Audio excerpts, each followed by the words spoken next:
Hi guys, welcome back to my channel. So recently I have been working on propagating different succulents. Spring is a really good time to propagate them, and I wanted to today share with you some of my propagation projects. So let's take a look. So here in my master bedroom I have this wild oregano plant that I got last summer. So it's almost a year that I have it, and it grew a lot. So it was probably half tall and half wide to what it is now, and I thought it probably needs some trimming as it is going to continue to grow this spring and summer. So I haven't propagated this one in the past, so I'm kind of curious to see how that's going to work.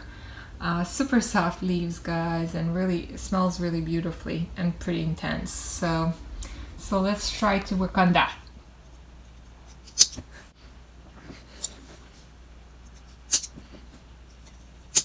So guys, I ended up chopping whole plant and took cuttings pretty much from every branch.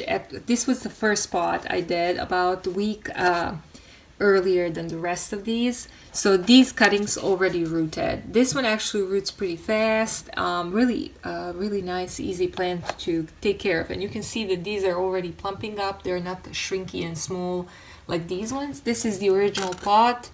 I changed the soil and I pretty much cut whole plant, and now I have 3 beautiful pots full of this plant. So that's really exciting. Next, I want to propagate this beautiful Echeveria Rainbow. This one I got from Sheena, a beautiful, healthy import. And I don't think I have ever had Echeveria's Rainbow this wide. So, I mean, you can see my hand. I think I want to cut off this one, and it would be so much fun to see babies growing. So what I'm gonna do is just kind of probably take thread, because I want to make sure that I leave some leaves on this stem. I'm just not sure how many. Maybe to cut under this one. Maybe I won't need thread. All right. So here it is, guys. I'm gonna remove one of the leaves that's kind of hanging there. Just might be. Okay. So this is the cutting that I have, and then unfortunately, I think I left only 2 leaves. So hopefully I'll have some growth here, and then I have 2 leaves that fell off. And I'll try to propagate them. Okay, so I'm gonna clean some debris. There is not much, about 4 dead leaves here. Okay, I don't think I'm gonna cut these at this time. And you can see there is 2 leaves left. I think I damaged some of these leaves. They're gonna be alright, they're still attached to the stem, but I would do much better job if I used thread. So I should have done that like I was planning. I'm gonna just let this one dry a little bit, and then I'm gonna place it in a dry soil with a rooting hormone. Next is this beautiful Echeveria that has kind of like, I don't know if you can see, a reddish pinkish color. Really pretty. It's so wide, it actually under lights kind of the other parts that are close to it keeps touching or covering. So I was thinking to cut this one, and this time I'll definitely get the thread. So I'm gonna leave these bottom leaves 1, 2, let's see. Uh-oh, that didn't work out. Just made mess. And cut through one of the leaves, unfortunately. Darn it. I think I cut it.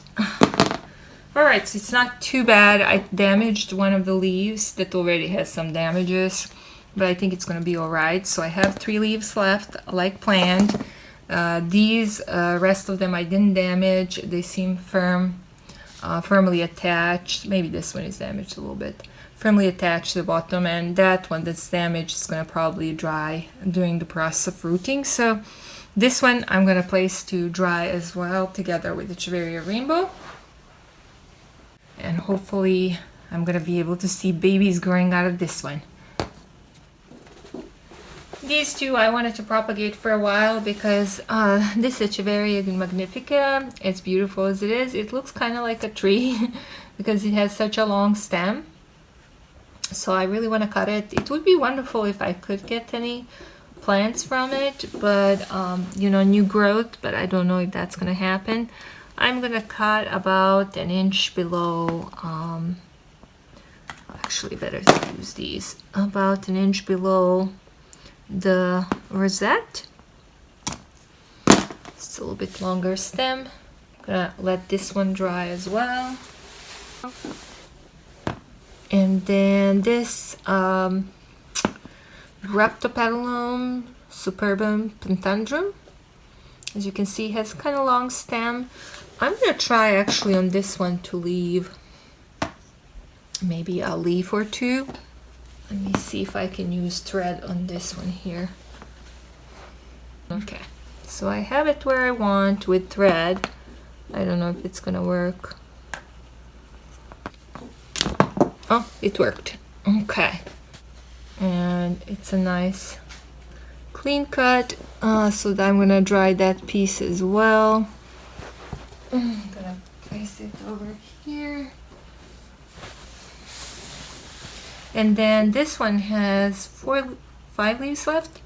So I'm curious to see what's gonna happen with that one. So these are all the ones I have done so far.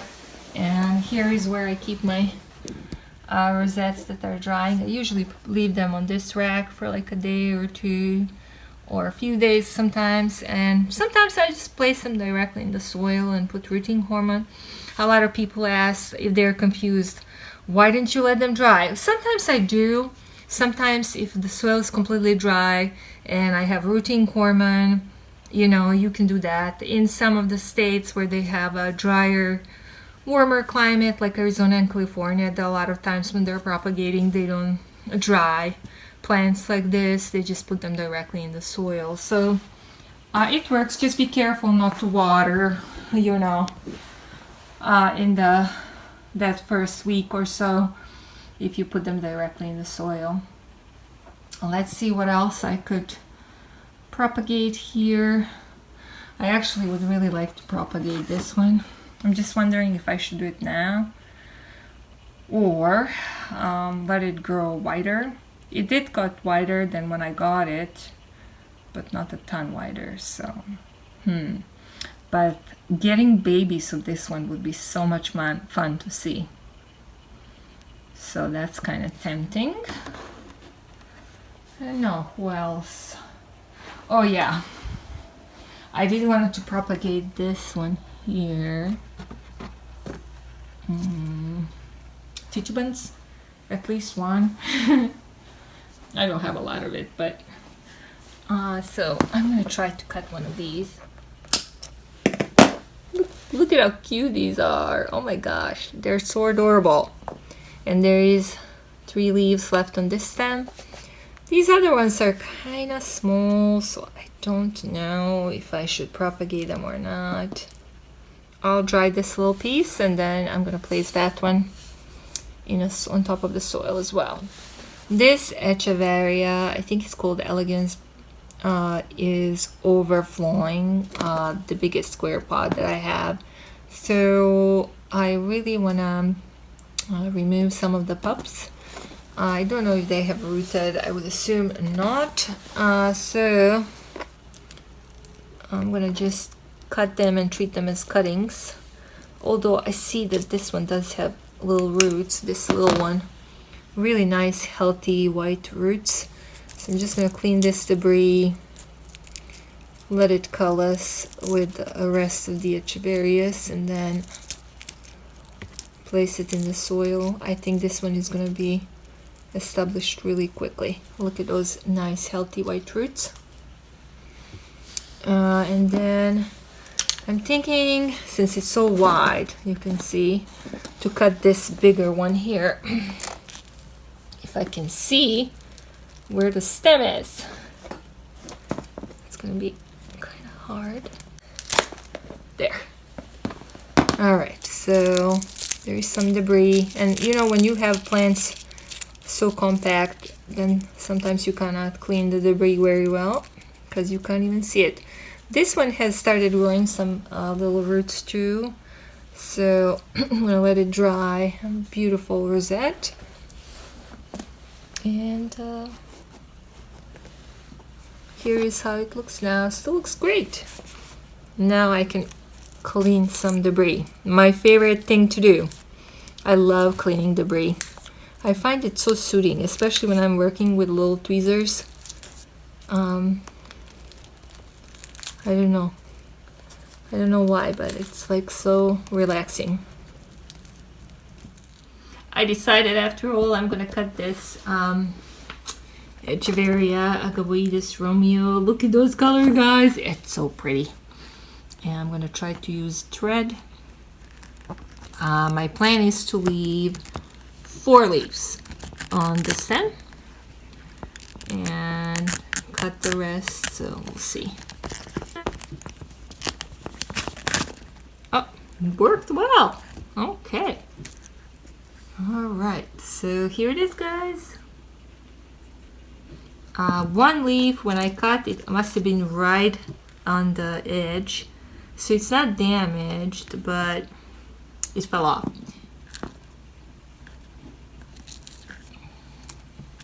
And I'm really hoping to see growth here. Oh no, 2 leaves fell off. Okay, they must have been really close to each other. Well, anyway, I'm gonna probably leave these leaves here. Try to see if they're gonna grow, maybe add a little bit more soil. And this one is gonna get dry together with the rest of the Echeverias, and then I'm going to place it in the soil. So here they are, all my propagation projects. There is some more here that I haven't placed over there yet. This one here, guys, really came back. This is Graptopetalum Lilac Spoon or Topsy Debbie. I love the unique shape of these leaves. Kind of reminds a little bit to a trumpet. And I thought I'm gonna lose it because it was really in a bad condition. And I let it spend a winter in a conservatory and it completely recovered. But then just this week when I was volunteering at the conservatory, I wanted to take it home and I checked and it was full of mealybugs here. So the new growth was getting distorted. There was like a little crystals and white. So I just sprayed it with alcohol. I'm gonna let it dry before I place it back under light. So I am thinking to propagate this one as well. And leave some leaves here on the stem. Let's see. Well, this went easy. All right. Well, it seems like these are all hanging in there. So there's 3 leaves. One that was off before. And then, oh, there is like a little lilac mist that's growing on the stem already. And this one looks good, so I'm just gonna let it dry. I'm not gonna remove any leaves. This one actually, guys, I'm gonna probably repeat alcohol treatment, and I'm not gonna let it dry with the rest of the cuttings because I'm afraid it's gonna spread the infestation. So I'm just gonna leave it somewhere else, and then in a few days I spray with alcohol again and then place it in a dry soil. And this piece here, I'm gonna spray now with alcohol some more because I sprayed it today, and those will dry and then back under light. This Graptoperia, I can't remember if it's Blue Pearl or Darling Sunshine. I think it's Darling Sunshine. has been leaning a little bit on this side. Fortunately, I didn't have get damaged when it fell down, but I would like to cut this heavy branch that's on this side and propagate that because I think it's gonna be more even. So I'm gonna cut that, and hopefully that will grow. Look at guys, what a pretty cutting. Just gonna let that dry as well, and maybe this little stem that's sticking out I can maybe shorten it a little more, and maybe it will grow something as well. Now when I'm looking, I think this one is still sticking out as well, so I don't know, maybe I'm gonna cut that one as well. Nice, that's much better. So another nice cutting. I'm gonna put this one back under lights. Next two projects, guys, this beautiful Echeveria Elegance lipstick. That's a little bit stretched when you have the leaves facing bottom. They will never straighten and go up, so it would be good to propagate somewhere right here because some of the leaves will dry up. And so that's my plan, to try to use a string again. Okay, it worked really well. All right, I'm gonna let this one dry and then place it in the soil, and hopefully this one will grow some new pups. I'm really excited about that. Time to clean some debris if there is any underneath, and maybe even to leave it in a better pot. I'm a little bit scared to propagate this one because I have lost this one in the past, and this one that I have, I don't have more than a month, so just kind of got established. But I want to try. So my plan is to leave, I don't know, maybe like 4 leaves or something like that. All right, let's see.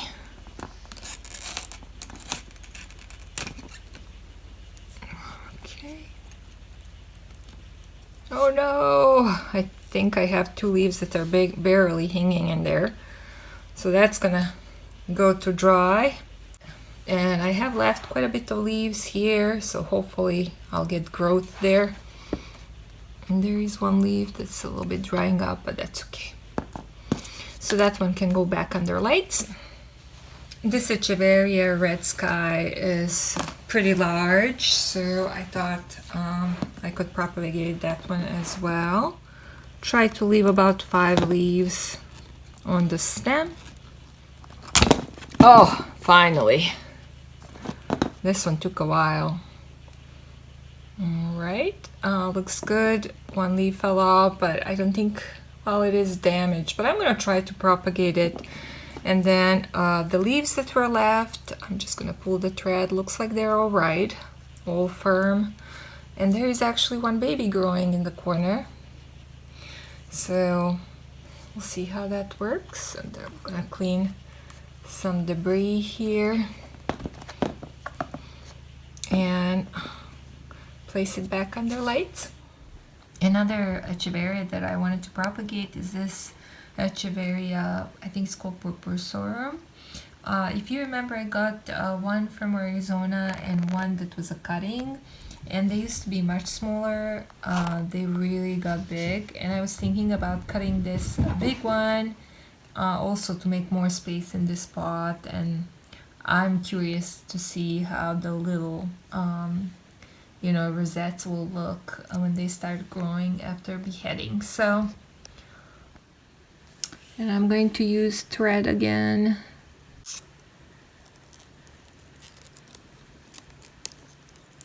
Just watching not to cut through the other. I don't know if this one thread will work. Oh, it did work really quickly, so okay. So here's this bigger rosette, and this is what we're left with. And yeah, so I'll keep you updated. Now I'm going to just share with you a quick update because it's been just a few days for some of the propagation projects, for some other ones week, and for some 2 weeks. So those are the oldest ones. They have already started rooting and making some changes, but the rest I will keep you updated in future. So let's take a look. So this one here, guys, is Echeveria cremolina, I think it's called. That one has been cut about a week and a half ago, and as you can see, it has little roots. So that one is starting to root. Also, my Echeveria Rainbow. I hate to disturb it, really hate, but it does have little roots as well, so I can start watering those. Look at how well my little propagated Graptopetalum pentadrum superbum variegated one is doing. Really cute. That's from previous propagation projects. Who else I have here?